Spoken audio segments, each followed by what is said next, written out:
We are live. So we're going to stop. We're going to start from the Ha'amarabba.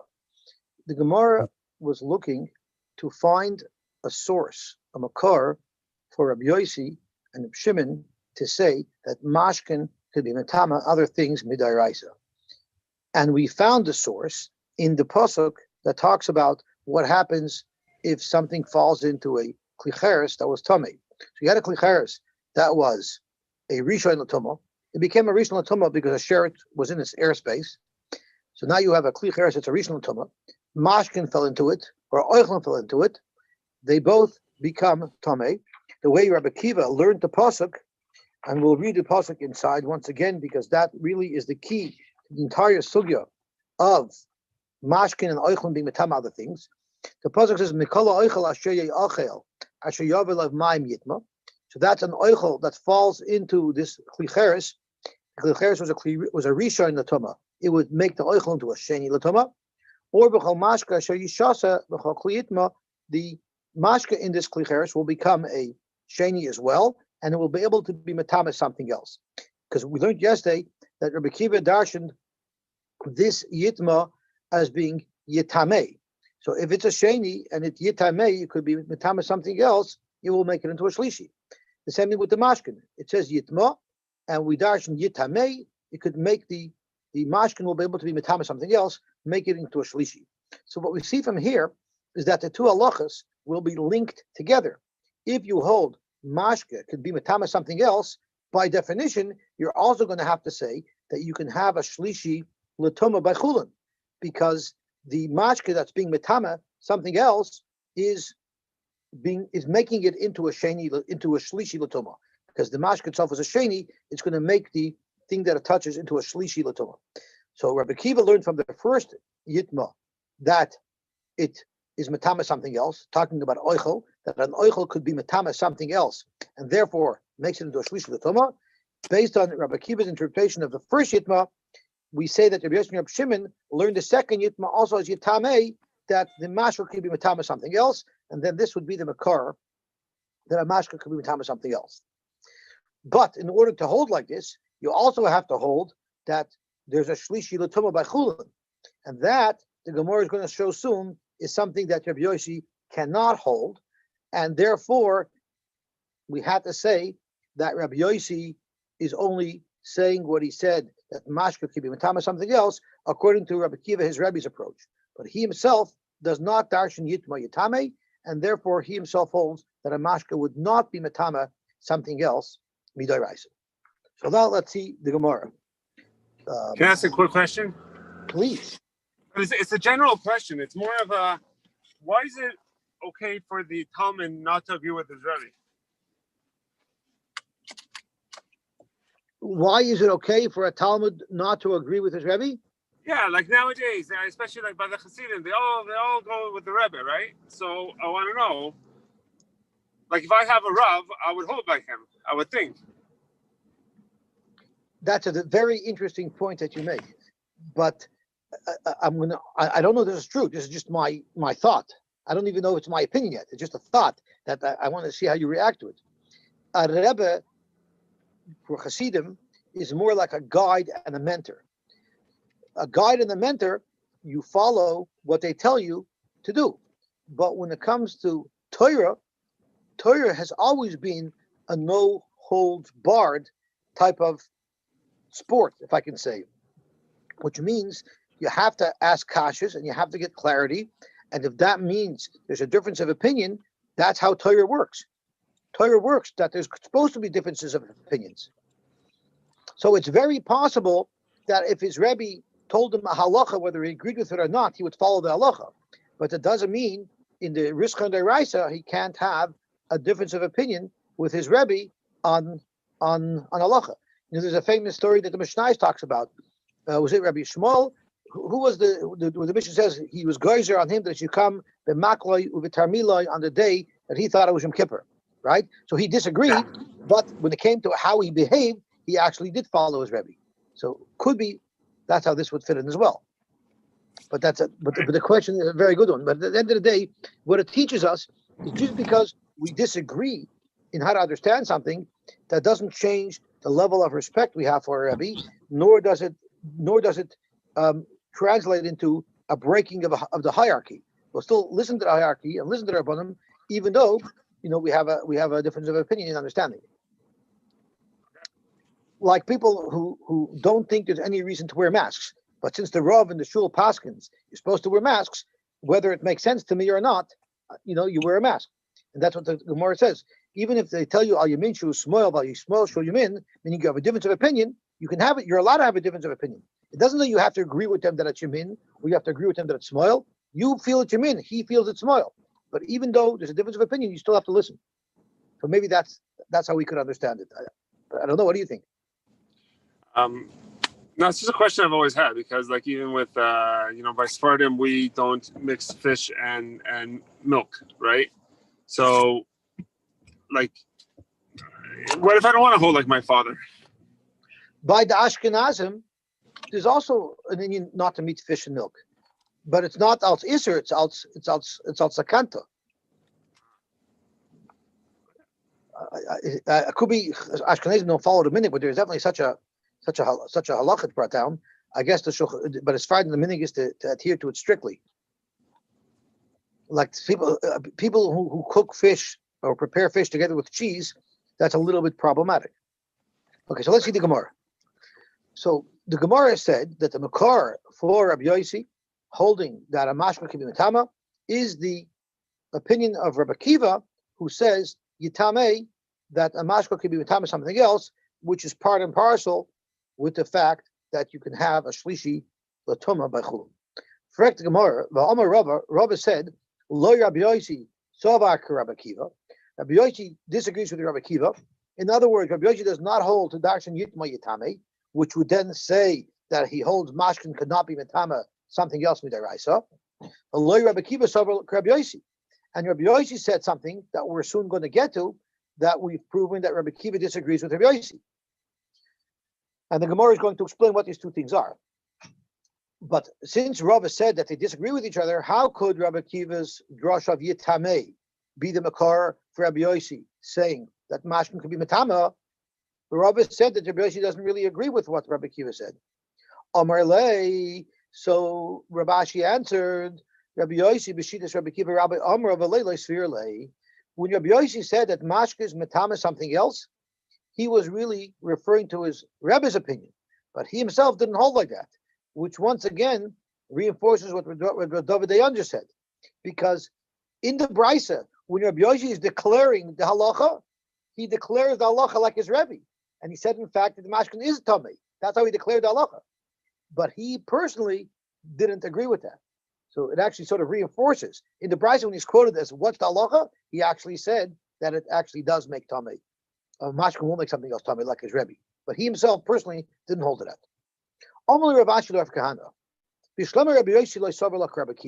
It's quite clear that Rabbi Yosy said something that shows that he does not agree with Rabbi Akiva. And where does Rabbi Yosy say that? So let's get our bearings first. Rabbi Akiva says that you can have a shlishi by chulun. You can have a shlishi by chulun from yitma yitame. Now let's see what Rabbi Yosy said that will be inconsistent with that. The Tanya, Rabbi Yosy. We've always been talking about the hierarchy of Tumah, that a chulun could become a sheni, and truma could become a shlishi, and kodesh could become a revi. But we never discussed where you know that from. So now we're going to uncover another important yisoid in Tumah. Where does it come from? Where do we know? Where does the Torah teach us that the end of the line of Tumah for chulun is sheni, the end of the line for truma is shlishi, and the end of the line for kodesh is revi? Nine le revi of a kodesh show puzzle. So Rabbi Yosy has a major yisoidistic expose as to where we know the revi of kodesh is puzzle. Vidinhu, it's a kal v'chomer. So it's not mafurish in the Torah, but it's a kal v'chomer, which also has the status of a dairaisa. Uma mechutzer kippurim. What is a mechutzer kippurim? A mechutzer kippurim is someone who did everything they need to do to become tahor, other than bring the karbonis that they have to bring at the end of their ordeal. For instance, a woman has a child. She's tummy for 7 days if it's a male, 14 days if it's a female. After those days, she toivels, and the day she toivels, she's called full yoim, which she's not allowed to touch truma. But the next morning, she's no longer a Tfil Yom. As a matter of fact, by the evening already, she's no longer a Tfil Yom. Once the evening arrives, she is tar. However, she still may not eat kachim or touch kachim until she brings her karbanis. Her karbanis aren't brought until the end of the Yemei Tahira, 80 days for a nekeva and 40 days for a zachar. So a Mechutz Kippurim is someone who already did all the things they need to do to make themselves tar. Usually, the final step is they toivel in the mikveh, and then they wait for the evening. And now they're waiting to bring their carbon. So that person is mutter b'truma. A Mechutz Kippurim is allowed to eat truma. Nevertheless, posel b'kodesh. If they eat, they're not allowed to eat kodesh, and if they touch kodesh, they will actually passel it. So a Mechutz Kippurim will passel kachim if they touch it. Shlishi latoma, shapasal b'truma, which we know disqualifies truma and makes you have to burn it. Einay din sheyas revi b'kodesh. Surely it should make a revi b'kodesh. So we need to pause for a moment and understand what this kal v'chomer is. So let's analyze it. A Mechutz Kippurim we're showing is less kal. It's kal. It's less tamei. Why? Because a Mechutz Kippurim is allowed to eat truma. Nevertheless, you see that a Mechutz Kippurim will disqualify kachim. So a shlishi latoma, which is even more serious, more chomer than a Mechutz Kippurim, because a shlishi latoma will disqualify truma. Surely it should have the power to make a revi and disqualify kodesh. So the problem with this kal v'chomer is there's a rule when it comes to kal v'chomers, dayoi lavoy min adin l'hiyos kanidon. You cannot learn from the kal to the chomer something that doesn't exist by the kal. So we're trying to prove from the shlishi latoma, which is a chomer, if it passes truma, it's a surely passel kodesh. But the kal v'chomer here is taking it a step further. It passes kodesh with a revi. That you don't see by the shlishi. All you see is the shlishi could passel b'truma. So if anything, you should be able to prove that there's a shlishi b'kodesh. But how could you say that from shlishi by truma you know revi b'kodesh if you don't even have revi by the truma? And that's the problem of da'i lovim and in the yosh knidim. So Rashi tells us, which Tosfos disagrees with, but Rashi tells us that whenever you make a kal v'chomer, if you say da'i, it will undo the entire kal v'chomer, then you will still make the kal v'chomer. So here, unless we're saying that you'll have a revi b'kodesh, then there is nothing to learn from this kal v'chomer, because a shlishi b'kodesh we already know. We already know min haTorah. So therefore, the only way this kal v'chomer can survive is if we'll say that it creates a revi b'kodesh.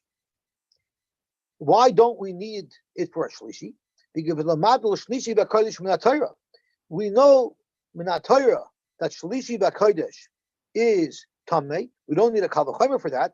So since there is a kal v'chomer as well, that would really only prove shlishi b'kodesh, but we don't need it for shlishi b'kodesh. We'll actually say that it makes a revi. So revi mi kal v'chomer.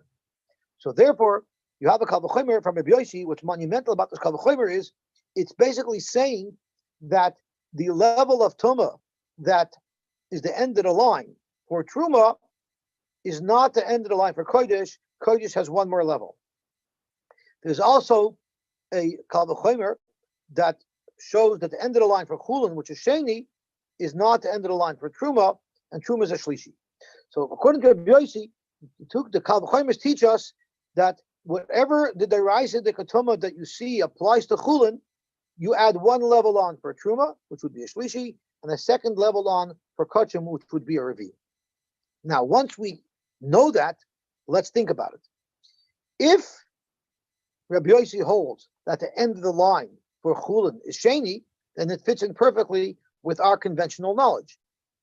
You add a level for truma, which would be a shlishi, and you add a level for kodesh, which would be revi. But if Rabbi Yosy will agree to his Rebbe Rabbi Kiva that by chulin even shlishi is tamei midaraisa, then with his kal v'chomer it's going to extend truma to revi and kachim to chamishi, and we know that Rabbi Yosy doesn't hold that by kachim you have chamishi, and we know Rabbi Yosy doesn't hold that by truma there's a revi. We don't know anybody. We don't have any makar to such halacha. So therefore, if you combine Rabbi Yosy's kal v'chomer with the fact that mashkin could be metama something else and make it into a shlishi, that combination will have a result that's unacceptable, and that is Chamishi B'Kodesh and Revi B'Truma. So that's how we know Rabbi Yossi couldn't possibly hold like Rabbi Akiva, because since he makes this Kal V'Chomer to extend Truma and Kochim past the level of Tuma that's possible by Chulin, he must hold that the final level of Tumah by Chulin has to be a Sheni and not a Shlishi, which automatically says he cannot hold of Rabbi Akiva's drasha. That's what we're extracting from here. But now let's get back into this conversation, this Kal V'Chomer itself. So Rabbi Yossi made this Kal V'Chomer, and he said that the only reason why I can make this Kal V'Chomer to extend the Tumah by Kochim to Revi is because I don't need it for Shlishi, because I know Shlishi min HaTorah. Where do you know Shlishi min HaTorah? Where do you see by Kochim Tumah Shlishi min HaTorah? The Chsiv, we already learned this earlier. Basar asher yiga b'chol tamei, basar that touches any tamei, and this was a Yudalit an Aleph on the bottom. Basar that touches anything that's tamei, lo yeyachel. You're not allowed to eat. So let's think about this. What is the lowest level of tumah that's obviously seen in the pasuk? We go back to the two psukim that we just discussed. The two psukim that we just discussed, where Mikol Oichel Asher Yachel, right? What was that? We said that a dead sheretz, was in the avir of a klicheres. The sheretz was an av. It made the klicheres into a rishon, and then there was oichel inside it, and that made it into a sheni. That made the oichel into a sheni. So it's very clear. There's a clear basis for a sheni latoma in this pasuk. Without a doubt, we know for sure. Everybody has to agree from this pasuk is clear that there's something called a sheni latoma. So let's have a look. It says in the pasuk by Kochim, if Kochim touches anything that's tomei, it will passel the Kochim. Miloi askinim denaga b'sheni. You have to say that it could have even touched the sheni, because we know from other psukim that sheni is tomei. So therefore, if the Kochim touched the sheni, what would it become? A shlishi. So you see clearly from the pasuk that shlishi latoma passels Kochim. And therefore, Revi mikal v'chomer kidamrina. And therefore, when Rabbi Yossi made the kal v'chomer, it can't be to tell you that shlishi l'tomei passels like by truma, because that we know already. So therefore, al dayai love him, and in order not to slug up the kal v'chomer, we'll ignore dayai, and we'll even say that a Revi b'kodesh will be passel. Kidamrina. Zok the Gemara. If you want to argue that Rabbi Yossi holds like Rabbi Akiva that says there's such a thing as a shlishi latoma, even by chulin, well then nisni nami revi beturma v'chamishi b'kodesh. Then by extension, you add on one level of tuma for truma, which would be a revi, and you're adding a second level of tuma by kodesh, which would be a chamishi. And we know that's not the case, so we have proof positive that Rabbi Yossi does not agree with the Yitma Yitame, with the halacha that mashkin could be mitama something else, and therefore they would hold mashkin cannot be mitama something else midaraisa. Now we want to focus on the other thing that Rabbi said. Rabbi Akiva does not agree with Rabbi Yossi's kal v'chomer either. How do you know that Rabbi Akiva doesn't agree with Rabbi Yossi? So the obvious point that we need to make is, if Rabbi Akiva in fact does agree to Rabbi Yossi's kal v'chomer, then he would have to hold that you have a revi for truma and chamishi b'kodesh. Talk to Gemara, Amar Lei, he told him, the loy l'shtamid tana v'lesni revi b'truma v'chamishi b'kodesh. We haven't found a single tana anywhere in the world, any tana, any mishnah anywhere that ever mentions anything about a revi b'truma and a chamishi b'kodesh. And if there was such a tana somewhere, and we couldn't identify who would be that tana, we would be able to say the name of Rabbi Akiva. We would be able to say that's Rabbi Akiva. But since we don't find a tana anywhere that says anything about a revi by truma and a chamishi by kodesh, clearly Rabbi Akiva can't hold like that. So if Rabbi Akiva can't hold like that, but he does hold this for sure shlishi by chulin, he would have to disagree with the kal v'chomer of Rabbi Yossi. And Rashi tells us that nowadays we know we have a revi b'kodesh is tamei, it's possible because of the kal v'chomer. The Gemara in Tosfos says eventually a future generation is going to come along and undo the kal v'chomer, and the way they're going to undo the kal v'chomer is they're going to say, you can't bring me a raya from Shlishi B'Truma to a Mechusar Kippurim, because a Mechusar Kippurim has a Chumrah that it started from an Avatuma. And using that Kasha, they discount Rabbi Yosy's Kal V'chomer. So the Gemara says in Stoita that once eventually the Dora Acher is going to discount Rabbi Yosy's Kal V'chomer, in fact, we're going to go back to default, and there's no longer going to be a Revi of Tuma by Kodesh anymore, because we're going to avoid his Kal V'chomer. We're going to avoid his Kal V'chomer. So the Gemara has to say here that Rabbi Kiva also must have avoided that Kal V'chomer, and therefore he also would hold that there's no such thing as Chamishi by Kodesh or Revi by Truma. Zok the Gemara, V'anan ahachi nekem v'nismech. Are you telling me that we're relying on the fact that since we couldn't find it anywhere, so that's proof positive that there's no such thing as Tumas Chamishi? It's hard to convincingly make an argument that we should rely on the fact that we haven't seen it anywhere. We need something more concrete, more black and white, that would show us that Rabbi Kiva disagrees with Rabbi Yosy. We need something more black and white to see that Rabbi Kiva holds that there's no Chamishi by Kodesh and there's no Revi by Truma. So Novak Rabashi, Vitem Rav Kahana, and Dok Va'ashkach. Rabashi went out, or maybe Rav Kahana went out, and he went to check.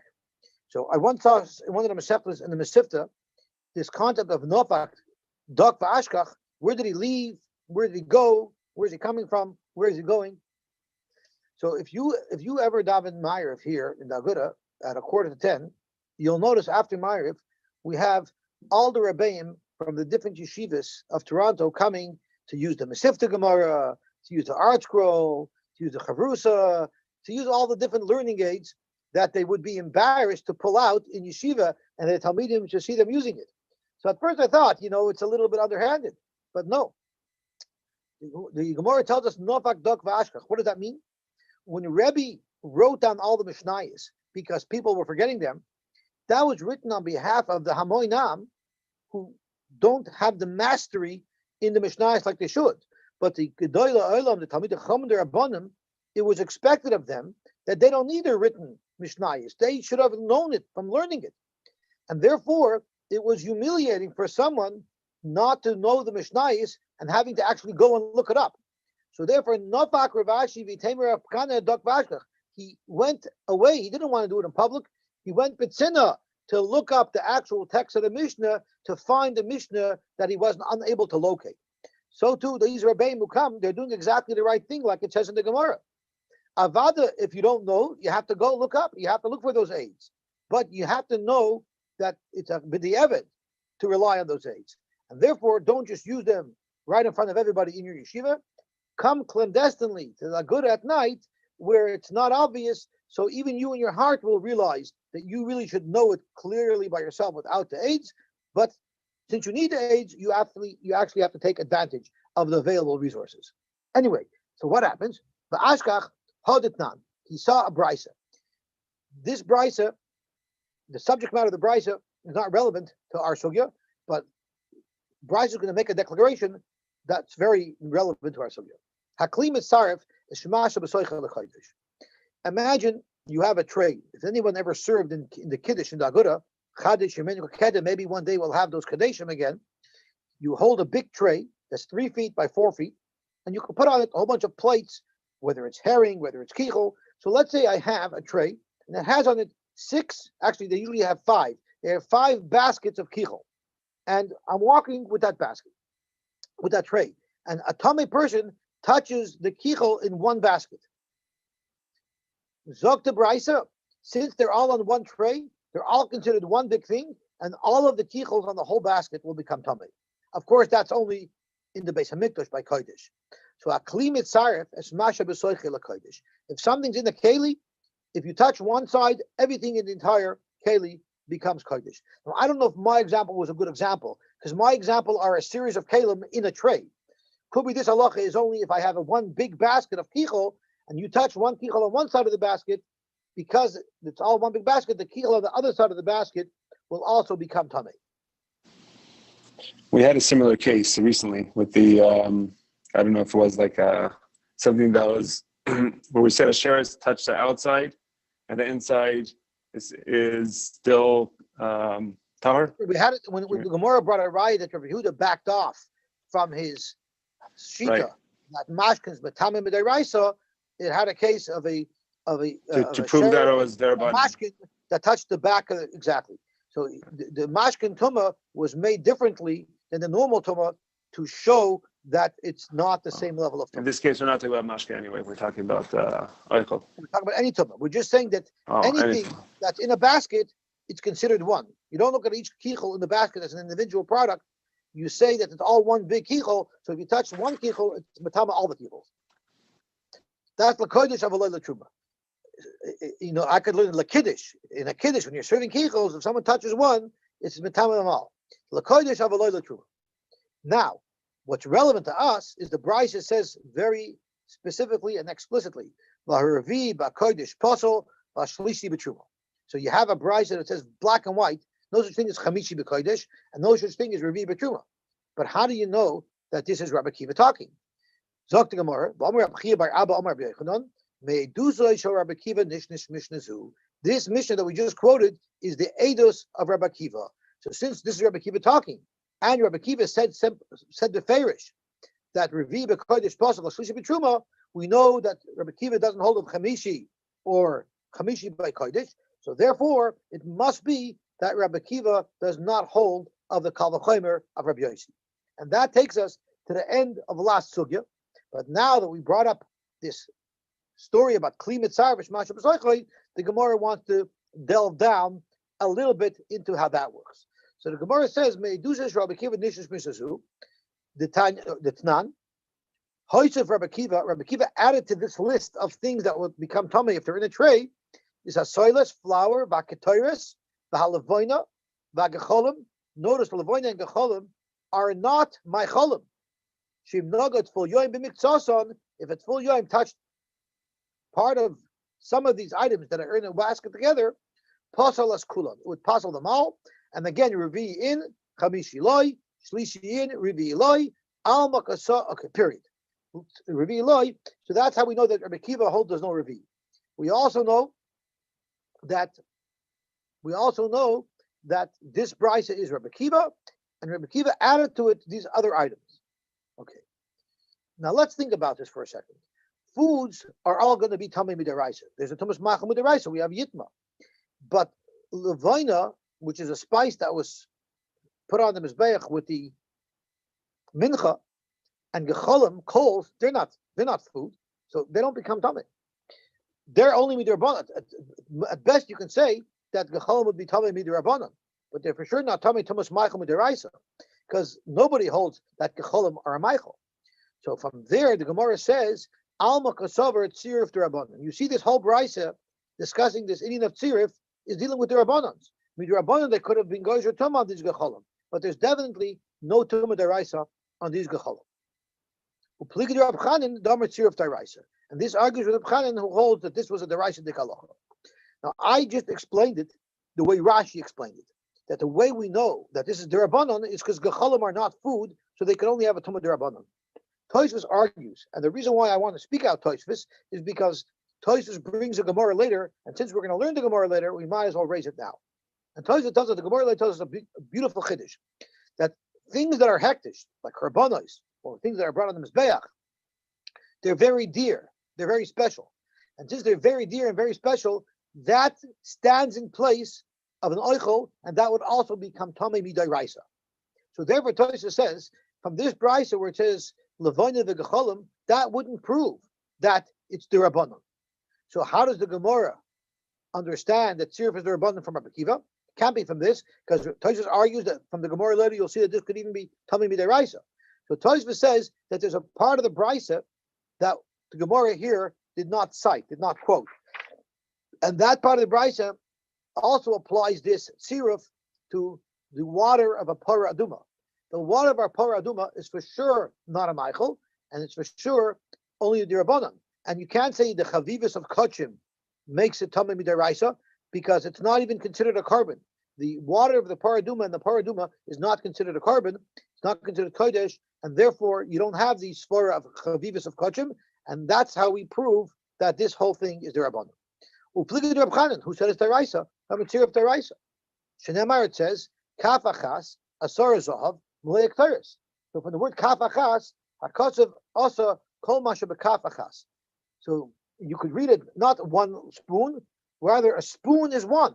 That means anything in the spoon is considered as one. So even though you might have individual items in the spoon, but we consider them all one big item, and that's a deraisa de ketuma.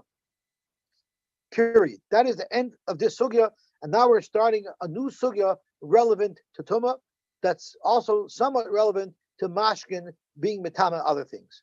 But this complicated sugya that we went through, we're done with. Maybe we should just quickly do a quick review just to crystallize it in our minds. The original brisa on Tezayin Amud Aleph quotes three shitas. There was the shita of Reb Meir, who says that a mashka could become tamei midiraisa, but cannot be matama something else midiraisa. We have the shita of Rabbi Yehuda, who said that a Michael could become tamei midiraisa and be matama other things midiraisa. And the Gemara said that Rabbi Yehuda backed out from a shita, and we didn't know if Rabbi Yehuda backed out totally like Reb Meir, or if Rabbi Yehuda just backed out that kalim cannot become tamei from a mashka, but maybe Michael could become tamei. And then we had the third shita of Rabbi Yosy and Reb Shimon that we just finished with, who said that not only could a mashka be tamei, midiraisa it's matama other things as well. And we know now, based on what we just learned, that comes from the word yitma, yitame of Rabbi Akiva. So Rabbi Yosy himself didn't agree with that, but that's only Rabbi Yosy using Rabbi Akiva's opinion. We had a fourth shita that discussed the Beis Hamikdash that said Rabbi Yosy ben straight holds that even in the Beis Hamikdash there's no tumas mashkin because they weren't going for any tumas mashkin there at all. And the Gemara had four different approaches to understanding Yosy ben Yossi straighta. There was Rav and Shmuel discussing whether or not midarbanan mashkin could become tamei in the Beis Hamikdash, and it's only saying that there's no tuma that will be transmitted from the mashkin in the Beis Hamikdash, or maybe there's no tuma at all. And then there was the Rav and Levi discussing if Yosy ben Yosser's exemption to tuma in the Beis Hamikdash by mashkin, if it applies only to dam and to mayim, or even to yayin and shemen as well. And we had Rav and Shmuel, and we had Rav and Levi. Correct. Or was it just Levi? Rav and Levi. So, Rav said that the rule only applied to dam and mayim are not matama, but yayin and shemen would be matama. But Levi said even yayin and shemen would not be matama. And we learned that all of this comes, all of the bakar of Michael being matama something else, or mashka being matama something else, comes from the two words of yitama, one by oichel, one by mashkin. And we learned that it does not include kalim; he will not be matama kalim. And we learned that a mashka will not be matama mashka, and a Michael will not be matama Michael. So we have the whole sugya wrapped up beautifully. Now let's go weiter to a new sugya. Tanan Hosam. We learned in the Mishnah. Al machat shenimtzas bebasar. Imagine they're cutting up a shlomim carbon in the Beis Hamikdash, and as they slice through the ribsteak, they find a needle in the ribsteak. So that wouldn't make a treif or anything, but they found the needle in the ribsteak. What is this? What is this needle? So the psak halacha would be hasakin, the knife with which you cut the meat up, by yadayim and your hands, taharis tobitor.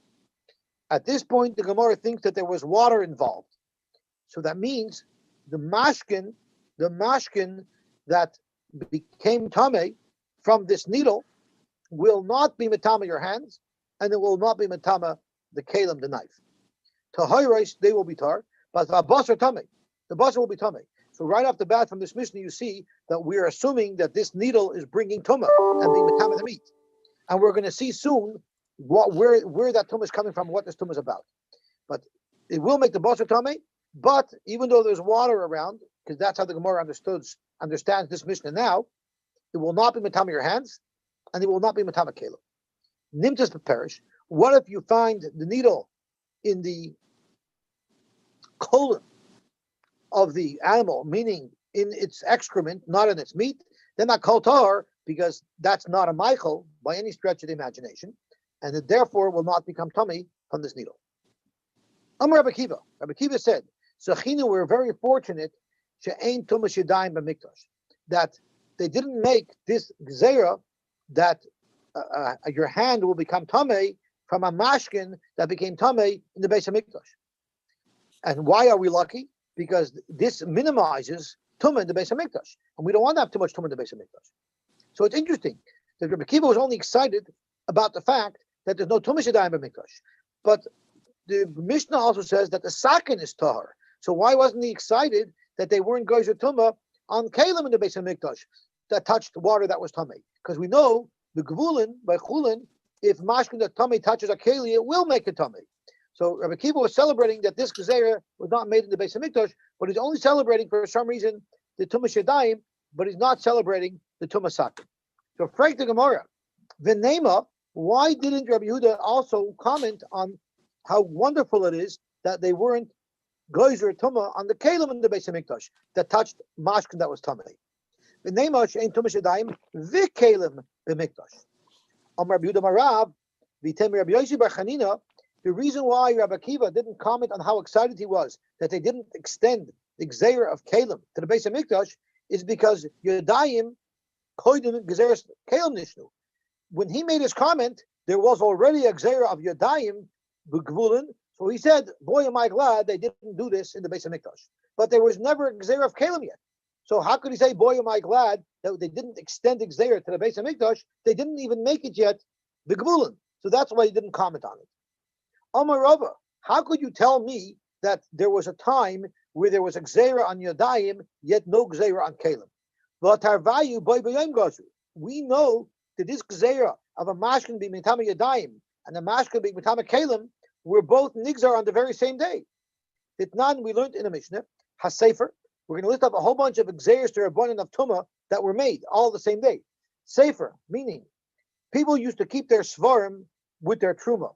Svarim are kodesh, they're kisvei kodesh. Truma is holy, so they thought, what a great idea! We'll keep them together. But what happened is mice came and they ate the truma. While they're eating the truma, they nibbled on the svarim and ruined the svarim. So, in order to stop people from storing their svarim with truma, they were gozer that svarim are tamei, and this way, if you would store your svarim with the truma, it would mess up your truma. So that stopped people from storing their svarim with the truma. Yodayim, meaning that hands are tamei if they touch the mashka. But full yoim, that full yoim is a tumah deraisa. So Rashi tells us that the Gemara there says that full yoim should be edited out of this Mishnah because it's a deraisa. It doesn't belong in the list of the tekanos derabanan. Via oichlin, food that could become tamei machmas mashkin is derabanan. Vakelim that became tamei from mashkin, shenitva b'mashkin. All of these things are derabanan. So if they all happened at the same time, when Rabbi Akiva commented, I'm happy that they didn't extend this tumah to the Beis Hamikdash by Yodayim, why didn't he also make that comment related to Kalim? Al-Amar Rava, Hanech l'tumah sakin, Rava is telling us that there's no mashkin involved here. There's actually zero mashkin, so we're not even discussing the tumah that comes to the Kalim through the mashkin, or the tumah that comes to Yodayim through a mashkin. We're not talking about that. And therefore, Hanech l'tumas sakin, ta'afilu b'chulin nami loy metama. When it's dry, if the knife, even if it touched the needle that was tamei, it would not be tamei. So what is the tumah shadayim that we're talking about? The tumah shadayim that we're talking about is the tumah that you have to make natila shadayim before you touch truma, or else you're making the truma tamei. And that is a special takana only by Yodayim, and that's what that's what Rabbi Kiva was referring to when he said, boy, am I glad that they didn't make this gezeira to be metama hands in the Beis Hamikdash. So now let's figure out what happened here. What is this tumah over here? Hai sakin de naga b'mai. Why is it that the sakin should be tamei? It says the sakin is not tamei, but what would be the problem here? What did the sakin touch? Ilema de naga b'basar. If the sakin touched the basar, the Mishnah ruled is tamei. So the sakin touched the meat that was tamei. Well, we just learned we learned that an oichel cannot be metama keli. So that's no reason why the sakin will be tamei. Maybe we're concerned. Maybe the knife actually touched the needle itself in the meat, and since the needle itself was tamei, maybe it made the knife tamei. If this machat is a rishon l'tama, it will not make another keli tamei. So again, why would there be any tumah here at all? Zog the Gemara. So that's why there's no tumah here. So there's no tumah on the knife, but there is tumah on the hand because of the general gzeira that any hand that's not washed, they would go to tumah, but that's b'gvulin. But in the Beis Hamikdash, Rabbi Kiva was happy that they didn't introduce that tumah. So, why is this machat tamei? We're assuming that this machat was tamei and it's making the basar tamei, and there was a discussion even if it should make the knife and the hand tamei. What exactly is this machat? Where did it get its tumah from? Iname a safek machat. If we're talking about just a regular machat that came from Chutz La'aretz and there's a safek tumah on it, or I take that back. It's a machat that you found here in Yerushalayim. You found it in Eretz and since you don't know where it comes from, maybe it's tamei. But Itmar Rabbi Lazar, Rabbi Yosy Barchanina, Rabbi Lazar and Rabbi Yosy Barchanina each said a halacha. Chad Amar legazu al safek haroik in Yerushalayim. If you see saliva on the floor in Yerushalayim and you touched it, you will not become tamei. We know the saliva of a zav. The saliva of a zav is tamei. It's an avatuma. So if you see stam saliva, you're not worried that belongs to a zav. The Chad Amar and the other one said a different halacha. Legazu al safek hakelim Yerushalayim. When you find a keli in Yerushalayim, you're going to assume that it's tar, not tamei. So if that's the case, I found this knife in the animal. I have no idea where it came from, but we have a ruling that you're not concerned that it's tamei. So because of that, we will ask, why is the basar tamei if you find a knife in it? We're not geyser that this. Why are we saying that the basar tamei if you found a needle in it?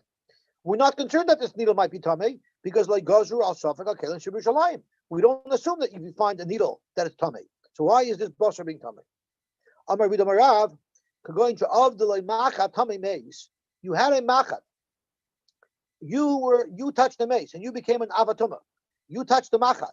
If you're an avatuma and you became tamei from a mace, and you touched the machat, we know a machat is made out of metal. So the machat also becomes an avatuma because of cherev hareu kachalal. Any tumah that starts from a mace, no matter what level it is, when the metal takes on that tumah, metal will take on the same level of tumah as the host that transmitted to it. So if I'm an avatuma from a mace and I touch a needle, I will make the needle into an avatuma. And therefore, vekir bebasar, and I recognized the needle that I found in this meat. I recognize that this was the same needle that I know is an avatuma. So since I know that this needle is an avatuma, now I understand why the basar is tamei. The question is, if the needle is an avatuma, why wouldn't it make my knife tamei? Because an avatuma could make another keli tamei. So that the Gemara is going to deal with shortly. Rabbi Yosy bar Abin Amar going to Yosef parach hasuma uva michutz l'Yerushalayim. Where do we say that if you find stam kelim, you assume they're tahar? That's if you find them in Yerushalayim. But if you find a keli on the street anywhere else, there misafek, we say it's tamei. Well, this knife, this needle that we found in the flesh of the parah, when we cut it open, it didn't swallow it in Yerushalayim. It must have swallowed it before it was brought to Yerushalayim, and therefore it's not protected by the rule that there's no chash of safek kelim in Yerushalayim, and therefore we assume that it will be tamei, and that's why it would make the meat tamei. Gufa. Let's analyze this a little bit in more detail. One of them said, we're never worried if you find saliva in Yerushalayim that it might be from a zav and it would be tamei. And the other one addressed the question of safek kelim and said in Yerushalayim we're never concerned about a keli that you find being tamei. Frank Gemara, Reik and Tanina. Why do I need one of these two man amrim to tell you that if you see saliva, you assume it's not tamei? There's a brisa already that says it. So why do I need them to say it? Question number one. Question number two, Kalim Tanina. And that you're saying that one of these mandamrim said that Kalim, you don't have to worry that tamei, if you find him in Yerushalayim, it's also a brisa. So what are they adding?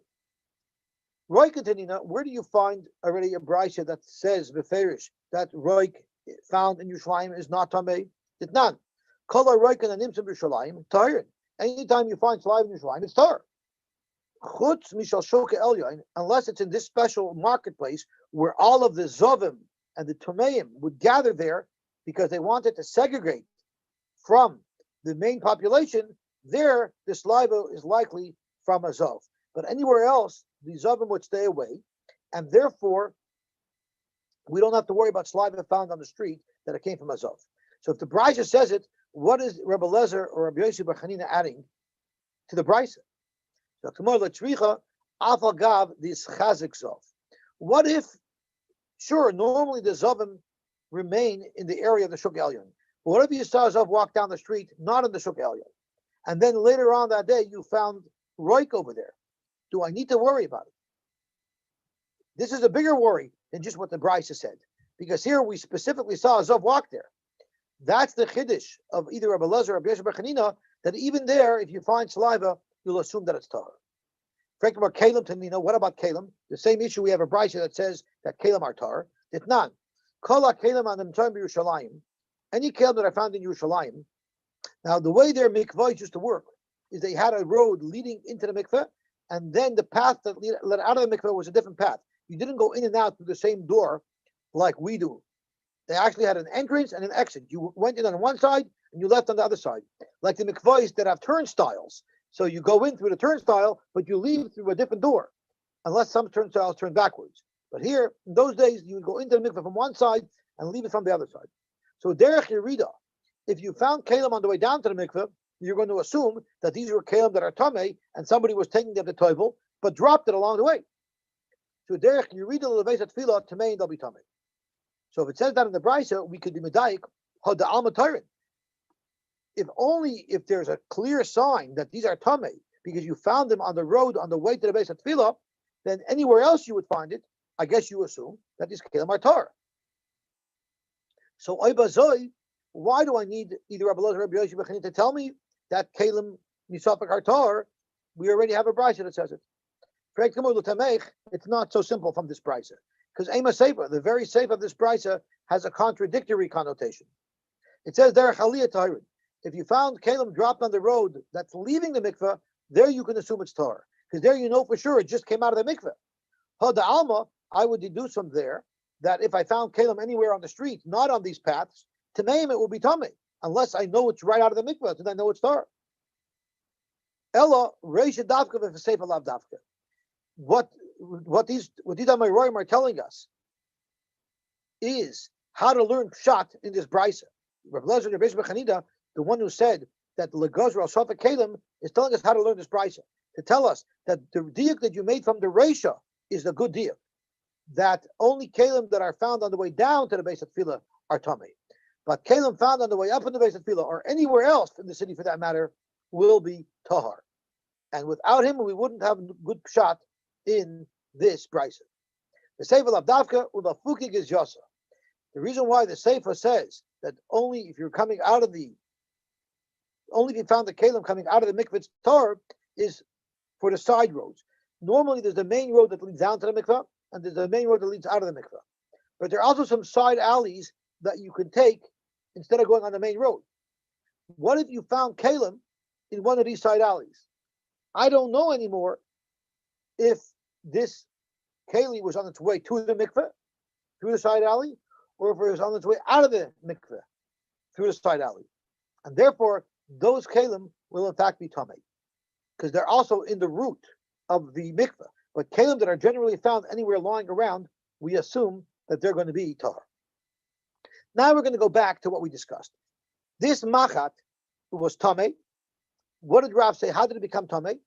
It became an avatoma because it touched a person who touched a mace. So the person who touched the mace was an av, and then when he touched the needle, he made the needle to an av, and therefore this avatoma will make the meat that it's in tamei. Right, the Gemara the Rav the Omar to go into Abdullah Machat tamei mace the Hekir Babasar, and then you notice that this needle is the same needle that you know is an avatoma. Kibin the Omar Mar b'chalal cherev cherev chalal. Since we know that when it comes to metal objects that become tamei from anything that tumah originated from a mace, takes on the same tumah as the host, well then this needle is an avatuma. If this needle is an avatuma, adam v'kelim name l'tameh. Why isn't my knife that touched the needle tamei? Why isn't my hand that touched the needle tamei? Amar Rabashi, I'll tell you why. Zoy meres Azara Rishus Harabim. Where is all this occurring? It's occurring in the Azara. The Azara is considered the Rishus Harabim. What is the significance of a Rishus Harabim? Dr. Gemara, Havali Sofik Tuma Rishus Harabim, V'chol Sofik Tuma Rishus Harabim, Sveikai Tocha. There's a rule that whenever a Sofik Tuma occurs in a public place, we rule the Kula. So here, we have a knife.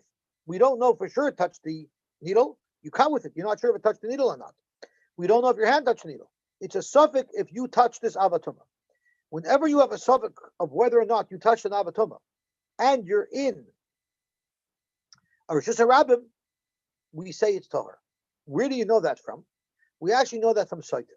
Saita, we say is sveikai tamei. She locked up with somebody in a room. We don't know what happened. We treat her like she's tamei misafik. But there's two unique things about the Saita. A, this is occurring in privacy. So therefore, we only learn sveikai tamei when it's in privacy. But if it's in a public area, like the Azara, you would not say sveikai tamei. And another thing you learn from Saita is Saita, you can ask her if she actually was tamei or not. She can clarify it for us. Whether we believe her or not is a different story. But the subject of the Tumah is someone that has sense, someone that has intelligence, someone that can actually clarify the subject. Only there do we say Sveikai Tamei.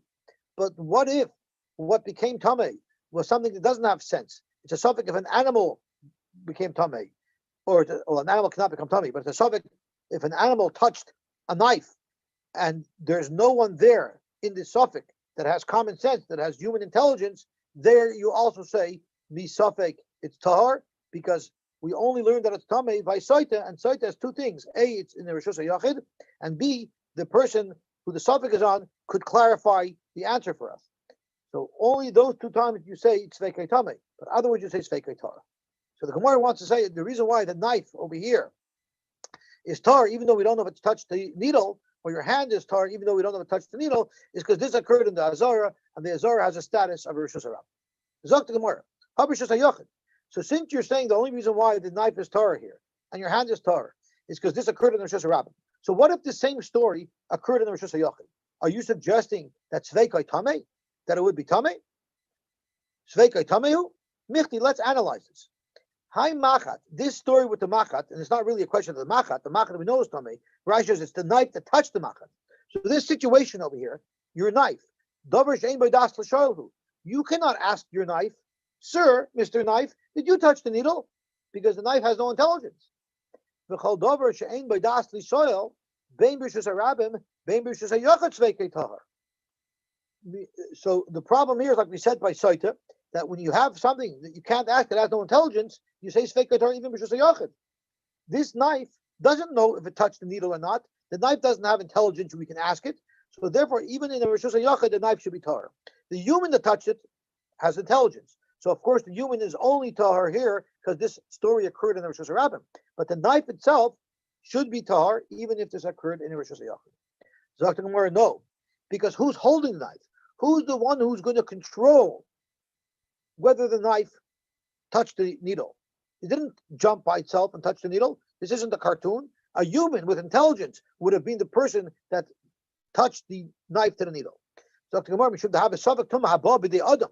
Since this whole suffix is based on whether or not the human who was operating the knife touched the needle, well, Amar Rabbi Yochanan and Rabbi Yochanan said, suffix tumah haba b'dei adam, if there's a suffix tumah, even if it's about something that doesn't have intelligence, but a human is the one, the human's action is the one that would have possibly caused it, nish'olin aleha, you have to ask a shaila about it.